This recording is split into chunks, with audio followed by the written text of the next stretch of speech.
हरिपुर गांव में भोला नाम का एक गरीब नाव वाला अपनी पत्नी शोभा और 2 बच्चों के साथ रहता था। गांव के पास बहती नदी के पार भगवान शिव का एक प्राचीन मंदिर था। गांव के लोगों को नाव पर नदी पार ले जाना यही भोला की रोजी रोटी कमाने का जरिया था, पर इस काम के लिए उसे बहुत कम पैसे मिलते थे। भोला बड़ी मुश्किल से अपने परिवार का गुजारा करता था। एक बार जब वो रोज की तरह काम पर जाने ही वाला था कि तभी कोई उसे बुलाने आया। अरे भोला भैया, सेठ जी ने तुम्हें हवेली पर बुलाया। पता नहीं क्या काम होगा। अच्छा, आता हूँ। भोला सेठ जी से मिलने जाता है। आओ भोला, आओ। भोला, मैंने तुम्हें इसलिए बुलाया है कि सेठानी की इच्छा है कि आने वाली महाशिवरात्रि तक वो रोजाना नदी पार शिवजी के मंदिर दर्शन के लिए जाएं। मैं तो रोज जा नहीं पाऊंगा, अब यहाँ भी काम होते हैं। मैं चाहता हूँ तुम्हारी नाव पर सेठानी को रोजाना मंदिर लाने ले जाने की जिम्मेदारी तुम्हें सौंप दूं, पर ध्यान रखना सेठानी को किसी भी बात की परेशानी ना हो। ठीक है मालिक, मैं रोजाना सुबह आ जाया करूंगा। भोला सेठ जी से मिलकर घर पहुंचता है। सुनो जी, तुमने पैसों की बात की। 1 हफ्ते तक तुम सेठानी जी को रोजाना मंदिर लाने ले जाने का काम करोगे, उस हिसाब से पैसे मांग लेते, वरना बाद में कभी सेठ जी मुकर गए तो। अभी तो मैंने इस बारे में कोई बात नहीं की, देखता हूँ।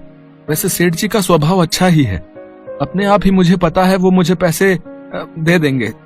पर फिर भी तुम ध्यान रखना जी। अगले दिन से भोला रोजाना सेठानी जी को नदी पार मंदिर ले जाने लगा। वो समय पर सेठानी को मंदिर दर्शन करवा कर ले आता था। 1 हफ्ता बीत चुका था। शिवरात्रि से 1 दिन पहले मंदिर से आते हुए सेठानी अचानक से बोली, मेरा बटुआ कहाँ गया? मेरे हाथ में ही तो था। मंदिर में मैंने पैसे चढ़ाए थे, तब तो मेरे हाथ में था। भोला, नाव में चढ़ते समय मुझे अच्छे से ध्यान है, मैंने तुम्हें अपना बटुआ पकड़ाया था। नहीं मालकिन, मैंने कोई बटुआ नहीं देखा। आपने तो मुझे ये प्रसाद और फूलमाला की थैली पकड़ाई थी।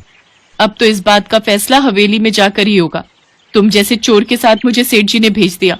मुझे अच्छे से याद है, मेरे बटुए में भरे हुए नोट देखकर तुम्हारी नीयत बिगड़ गई, इसलिए तुम मेरा बटुआ छुपा रहे हो। तुम मेरे आगे तो अपनी जुबान खोलोगे नहीं, मैं अच्छे से जानती हूँ, पर सेठ जी तुम जैसों को सीधा करना जानते हैं। भोला की आंखों में आंसू आ जाते हैं। वो कुछ भी नहीं बोल पाता। सेठानी हवेली में घुसते ही शोर मचाने लगती है। अजी सुनते हो, तुमने किस चोर के साथ मुझे मंदिर भेज दिया? भगवान के नाम पर मुझे लाने ले जाने का काम कर रहा था, आज इसने मेरा बटुआ चुरा लिया है। मैंने नाव में चढ़ते समय इसे प्रसाद की थैली के साथ अपना बटुआ भी पकड़ाया था, पर मैं इससे लेना भूल गई तो इसकी नीयत में खोट आ गया। अच्छा, ये बात है। ओ भोला, बटुआ कहाँ है, जल्दी बता। मैंने कोई बटुआ नहीं लिया, भगवान शिव की सौगंध सेठ जी। भगवान शिव की सौगंध खाता है, वो भी झूठी, और ऊपर से मगरमच्छ के आंसू बहा रहा है। तू ऐसे नहीं मानेगा, तुझे तो पुलिस के हवाले कर देता हूँ। नहीं सेठ जी, मैंने कोई चोरी नहीं की, मैं सच बोल रहा हूँ। ऐसा मत कीजिए, कल महाशिवरात्रि है, मेरी पत्नी शोभा का उपवास है, मुझे पैसों की बहुत जरूरत है। अगर आपने मुझे जेल में बंद करवा दिया तो मेरी पत्नी और बच्चे भूखे मर जाएंगे। सेठ जी, मेरा विश्वास करो। सेठ भोला पर बिल्कुल तरस नहीं खाता, वो उसे पुलिस के हवाले कर देता है। भोला पूरी रात जेल में रोता रहता है। अगले दिन शिवरात्रि का व्रत था। शोभा भूखी प्यासी शिव मंदिर में रोती रही। हे भोलेनाथ, आप तो सब जानते हैं, मेरे पति चोर नहीं है, उन पर झूठा आरोप लगा है। आप तो सबके दुख दूर करते हो प्रभु। मेरे पति बेगुनाह है, इसके सबसे बड़े गवाह आप हो। मेरी मदद करो भोले भंडारी। आज शिवरात्रि के पावन अवसर पर मैं अपने सुहाग के लिए आपसे विनती करती हूँ। मेरा सुहाग लौटा दो प्रभु, मेरा सुहाग लौटा दो।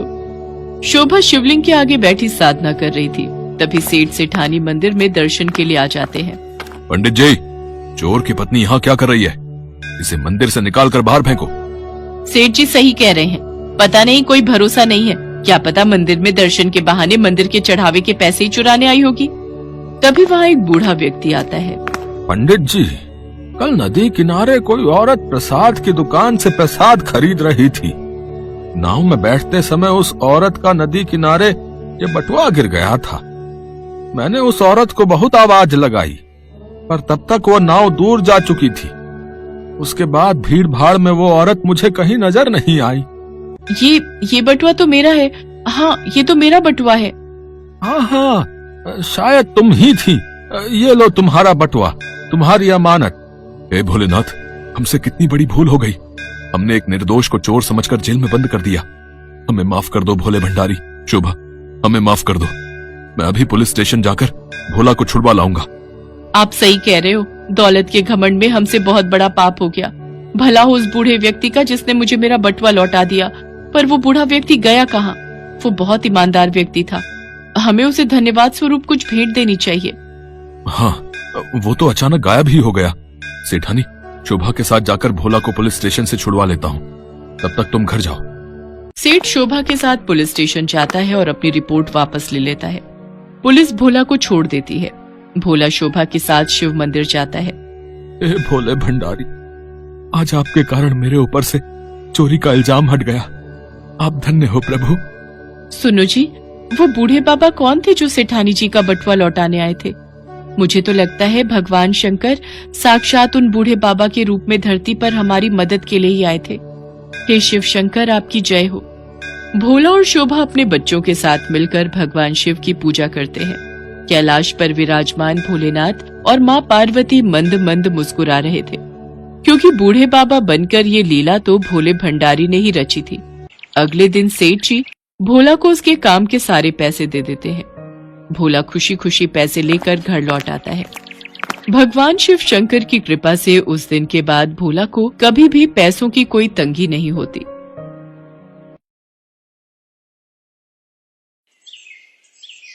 माधव सुबह सुबह अपनी रिक्शा को लेकर रेलवे स्टेशन पहुंचा, पर शाम तक कोई भी सवारी उसकी रिक्शा पर बैठने को तैयार नहीं थी। बड़ी मुश्किल से 2-3 सवारियां ही मिली थी। आज भी मुश्किल से 2-4 लोग ही मेरे रिक्शा पर बैठे हैं। पता नहीं मेरे दुख के दिन कब दूर होंगे देवी मैया। अरे माधव भैया, अब तुम्हारी रिक्शा पुरानी हो गई है। लोग नई रिक्शा को छोड़कर भला तुम्हारी पुरानी टूटी रिक्शा पर क्यों बैठेंगे? खुद ही सोचो। है? अच्छा, चलता हूँ, सवारी को छोड़ना है। देवी मैया के भोग के लिए प्रसाद लेता जाता हूँ। गोमती शाम की आरती के लिए राह देख रही होगी। माधव, जो कि एक गरीब रिक्शा वाला है, माधव का रिक्शा काफी पुराना हो गया है, इसलिए उसकी रिक्शा पर कोई भी सवारी बैठने को तैयार नहीं होती, और तैयार हो भी जाए तो कम पैसे मिलते हैं। माधव बहुत गरीब है और साथ ही साथ शादी के 10 सालों बाद भी उसे औलाद का सुख भी नहीं मिला, इसलिए माधव और गोमती बहुत दुखी रहते हैं। माधव इतने दुख होने के बाद भी माँ दुर्गा से अपना विश्वास कभी नहीं उठाता। वो रोजाना अपनी कमाई में से 10 रुपए बचाकर देवी माँ के भोग के लिए शाम की आरती का प्रसाद लेकर ही घर जाता है, और नियम के अनुसार गोमती और माधव दोनों मिलकर देवी माँ की आरती और पूजा करते हैं। जय अम्बे गौरी मैया, जय श्यामा गौरी, तुमको निस दिन ध्यावत हरि ब्रह्मा शिवरी। जय अम्बे गौरी। हे देवी मैया, मेरे जीवन के दुख दूर करो माँ। आप तो ममतामयी माँ हो मैया। हमारी झोली में खुशियाँ दे दो देवी माँ, हमारी झोली में खुशियाँ दे दो। माधव और गोमती के आंसू निकल आते हैं।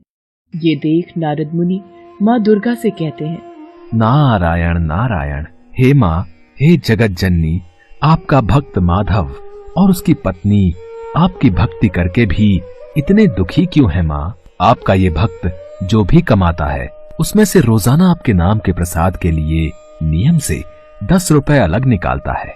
रोजाना आपका पूजन और आरती करता है, फिर भी इतनी पूजा के बाद भी इस भक्त के दुख दूर क्यों नहीं होते माँ?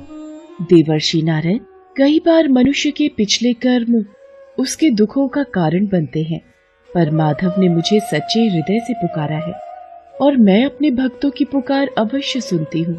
आपके कहे अनुसार मैं अपने भक्त की सहायता अवश्य करूंगी, पर इसके लिए मुझे माधव की परीक्षा लेनी होगी।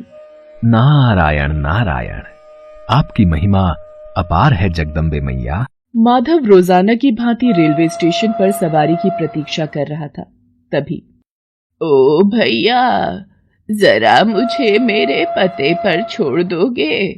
मेरा बटुआ कहीं गिर गया है और मेरे पास पैसे भी नहीं है। माफ करो माताजी, इतनी धूप में पैसे की सवारी छोड़कर तुम्हें छोड़ने थोड़ी जाऊंगा। पागल समझा है क्या? वो सामने माधव रिक्शा वाला खड़ा है, वैसे भी उसे कोई सवारी नहीं मिलती, वो तुम्हें छोड़ देगा। क्या हुआ माँ जी? बेटा, मुझे इस पते पर जाना है, क्या तुम मुझे छोड़ दोगे? तुम्हारी बड़ी मेहरबानी होगी, पर मेरा बटुआ कहीं खो गया है। तुम्हें देने के लिए मेरे पास पैसे नहीं हैं। क्या तुम बिना पैसों के मेरे पते पर मुझे छोड़ दोगे? हाँ हाँ माता जी, पैसों की कोई बात नहीं, आप परेशान मत हो। आप मेरी रिक्शा पर बैठ जाओ, मैं आपको इस पते पर छोड़ दूंगा। वैसे भी मुझे अभी कोई सवारी तो मिल नहीं रही है, मैं खाली ही खड़ा हूँ, इसी बहाने आपको ही छोड़ देता हूँ।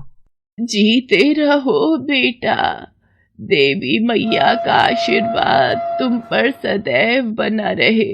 माधव उस बुढ़िया को अपने रिक्शा पर बिठाकर पते पर छोड़ने के लिए चल पड़ता है। रास्ते भर गर्मी और धूप में माधव को पसीने भी आ रहे थे और धूप भी बहुत तेज थी। बेटा, बस रिक्शा को यहीं मंदिर के पास रोक दो। ठीक है माँ जी। बेटा, तुम बहुत अच्छे हो।